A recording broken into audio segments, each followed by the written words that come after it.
అపోస్తలుడైన పౌలు గారు కొరింథీయులకు రాసిన 2వ పత్రిక 6వ అధ్యాయం 2వ పత్రిక ఇక్కడ చెబుతున్న విషయం చూడండి. 6వ అధ్యాయం 18వ వచనం, 16, 18 కలిసి ఉంటాయి. దేవుని ఆలయమునకు విగ్రహములతో ఏమి పొందిక? మనము జీవం గల దేవుని ఆలయమై ఉన్నాము. అందుకు దేవుడు ఇలాగూ సెలవిచ్చుచున్నాడు, నేను వారిలో నివసించి సంచరింతును, నేను వారి దేవుడినై యుందును, వారు నా ప్రజలై యుందురు. కావున మీరు వారి మధ్య నుండి బయలువెడలి ప్రత్యేకంగా ఉండుడి. అపవిత్రమైన దానిని ముట్టకూడని ప్రభు చెప్పుచున్నాడు. మరియు నేను మిమ్మును చేర్చుకొందును, మీకు తండ్రినయ్యుందును. ఎవరంట? దేవుడు తండ్రి. తర్వాత ఏమని చెప్తున్నారు? మీరు నాకు కుమారులను కుమార్తెలై ఉందురని సర్వశక్తి గల ప్రభు చెప్పుచున్నాడు. దేవునికి కుమారులు కుమార్తెలు ఎవరంట? ఎవరండి? పిల్లలు. ఆయన ఎవరు? మనందరికీ ఎవరు? తండ్రి.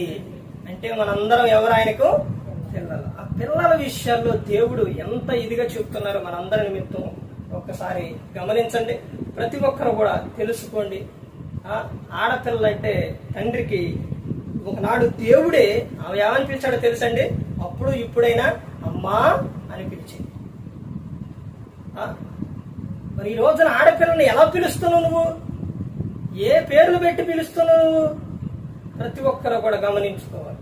తేనా విషయంలో జరిగిన విషయం ఏంటండి? ఆ పాపనే తేనానే అన్నలు 12 మంది ఎంత ఇదిగా పెంచుకొని ఉంటారు. తండ్రి తర్వాత తల్లి వాళ్ళందరూ ఎంత విధిగా పెంచుకొని ఉంటారు. తన ప్రాణముగా పెంచుకొని ఉంటారు. అలాంటి కుమార్తె విషయాల్లో ఒక వ్యక్తి ఆమెను పాడు చేసినప్పుడు వారు మొత్తం కూడా ఏం చేశారంటే, వాడు పశ్చాత్తాపడ్డాగా వీరు వదిలిపెట్టలా. వెళ్ళారు ఊర్లు వాళ్ళందరిని ఇది చేశారు. ఎవరో ఆ కుమారుణ్ణి తర్వాత తండ్రిని మొత్తాన్ని కూడా చంపేసి కుమార్తెను తీసుకొచ్చారు. చూశారండి? ప్రతి ఒక్కరు గమనించుకోవాలి. ఆడపిల్ల అంటే కోడిపిల్ల కాదండి.